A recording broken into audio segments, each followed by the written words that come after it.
Welcome to Peterson Farms in Asheville, and today we're going to put this stuff on this side-by-side Pioneer 700 Flip 4. What do we got here? Well, we've got the Honda winch mount, which I purchased from our Honda dealer. We got the Badland 5,000 pound UTV wrench, specifically designed for UTVs.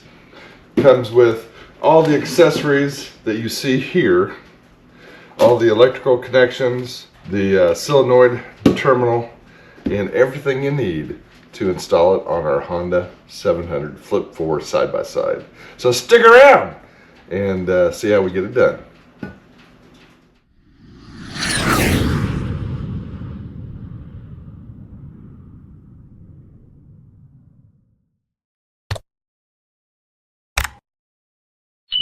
Focus on the mount that came from Honda. Tiger Tail Tow Systems. I don't know if that's an advertisement for something else or these little brackets here.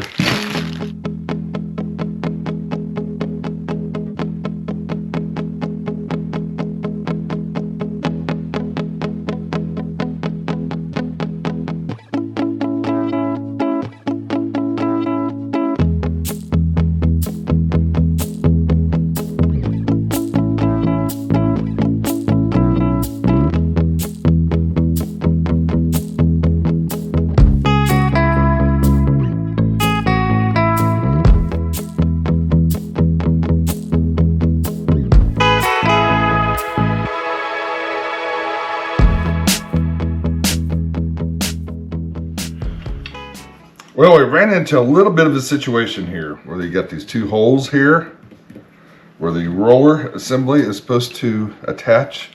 You've got two holes here. However, they do not line up.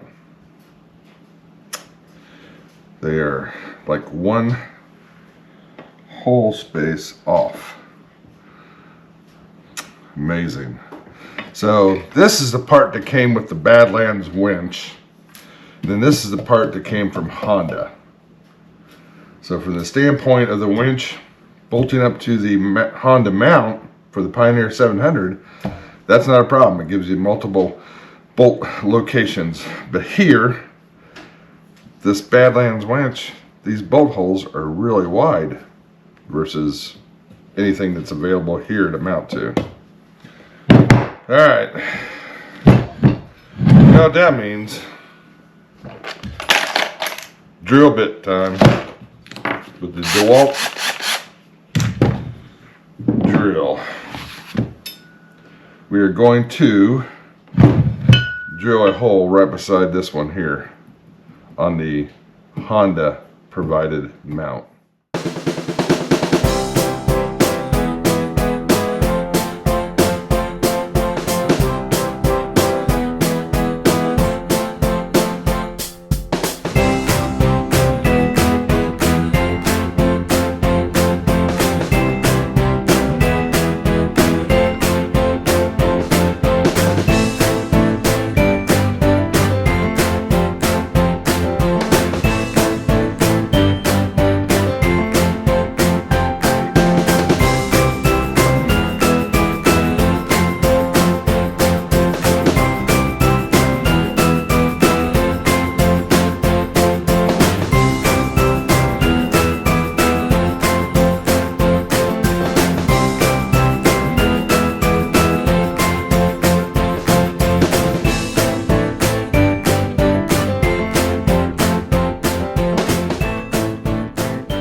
Got the winch installed securely. Not too bad after you figure it out. Just gotta remember the orientation of these wings on the mount bracket need to be pointed down to mount up to the frame. And the only thing that we really modified or had to modify, just because I don't know what the intentions of or what the purpose of this bracket was that came with the winch. I'm assuming it mounted somewhere on another application for the rollers to mount up here because they line up with those two holes perfectly. The roller bracket mounts to the Honda bracket. We modified that one hole on the right side so that the alignment would work where the two bolts come through. So that's really the only modification that we ran into. Pretty simple. Now let's put this back onto the machine itself.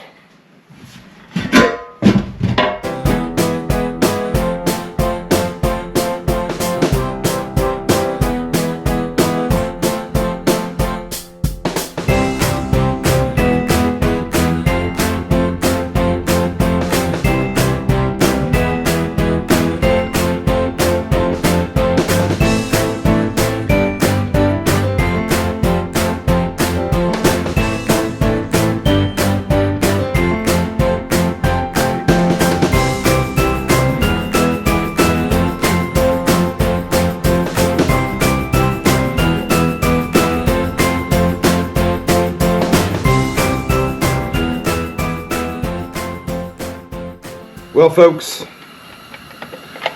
this is turning into more of a project than I had anticipated. And only because finding access to run the wires for the winch from the battery is right above this light. I gotta get all the way to the front winch, and I'm not sure that they supply enough cabling to make that possible. But we're gonna do our best. We're gonna keep on trying. Found something interesting. This little canister that's in the holder, that's your toolkit for a Honda Pioneer 700. Here's our battery, and you'd think it'd be easy to get down through there. These are the two wires they gave me to get to the winch to this box. So you go from the battery to the solenoid to the winch, and then there's a cable that goes from the solenoid to the remote starter, remote control, and then also to a toggle switch.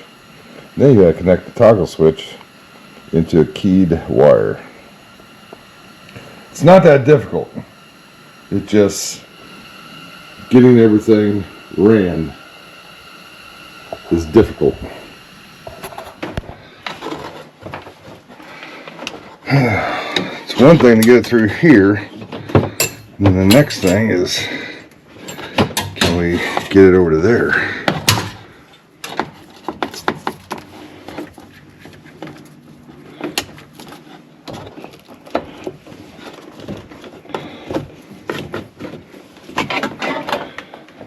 Be able to tie it up there, yeah. Yep, that will make it. Now we just need to go ahead and disconnect the battery right now. Tape this guy up just to be on the safe side.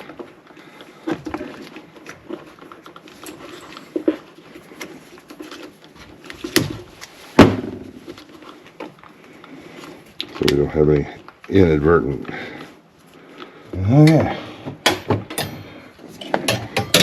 We should have enough wire there. The old coat hanger trick. Okay, where it is. Alright, so we got both connectors onto the winch motor itself, and the covers installed for the terminals. Alright, we are down to the wire, or wires, I should say. So looking at this wiring diagram, these guys have to come totally off. So it looks like the black wire, black, green, white. White, green, black. See, is that right? No. Wait a minute. Oh no. Looks originally I thought the white was going to this one. but it's actually going to the middle one. Tricky, tricky, tricky. So I have a correction, folks. On those wires, the white actually goes to this terminal here. The green goes to this outside small terminal on that block. And then the black goes all the way over to this far terminal. So white on the big stud terminal right there, and then green to this far terminal and black to this other far terminal right there. Sorry. All right, I figured it out. This wiring diagram is a little more complicated or confusing. This white wire actually does not go past that post to the middle screw. The white wire goes to the post itself right there. That other wire that you see right there is connected from the middle screw to the post where the white wire is connected to by the manufacturer.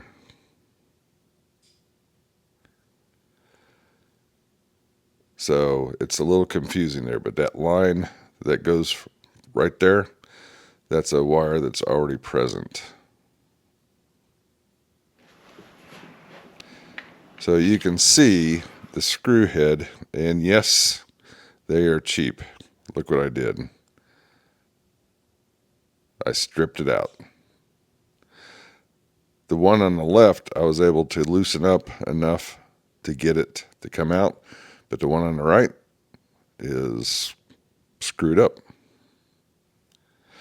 So I went out and bought a screw or bolt removal tool, easy out, thinking that I'll drill a hole down into the screw that I can't get out because I damaged the Phillips head, and extract it out with this easy out tool set.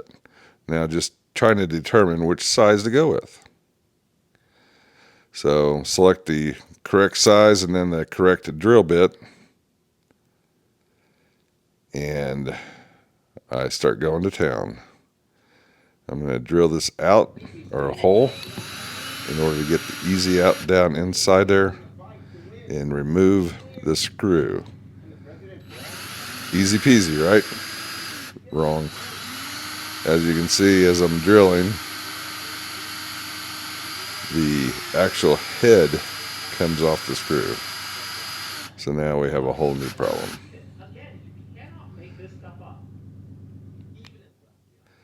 So I have to continue drilling out the stud of the screw until we get that brass contactor cleaned out totally, and then tap it out is my hope, and I don't have to replace this whole solenoid.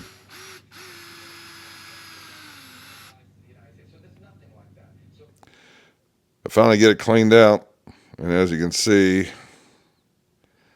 the original screw, or the screw that I got to replace the original screw, is far too small.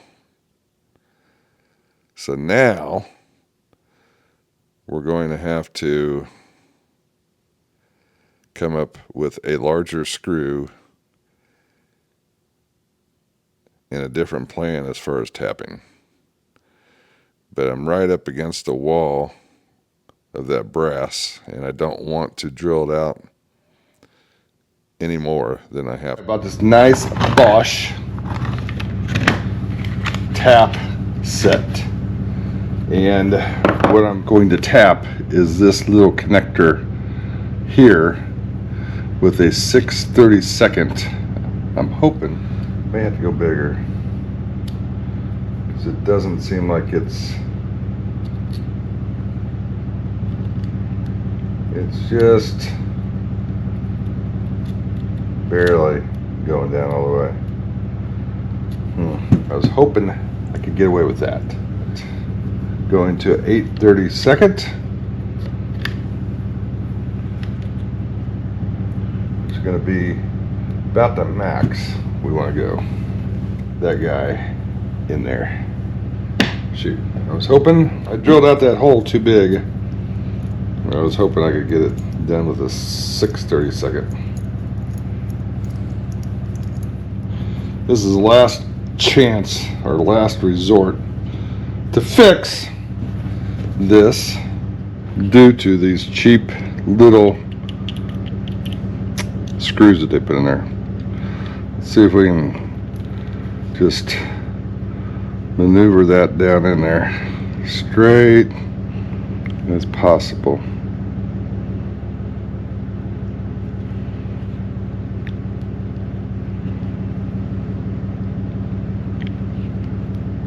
It's going in there.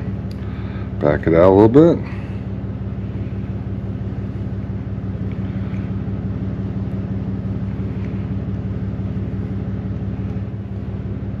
It's going to be right on the edge of that outer wall.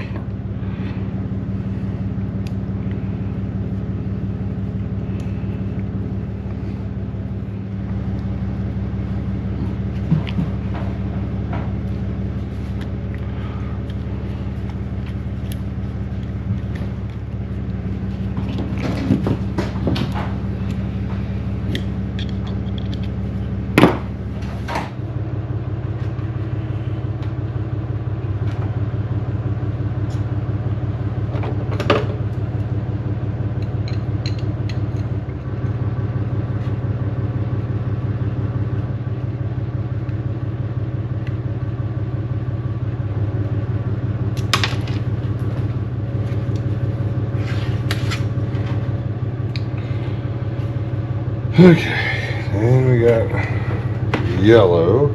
Man, little fasteners don't go well with Phil's big sausages for fingers. It'd be nice too if we had a little bit better lighting situation.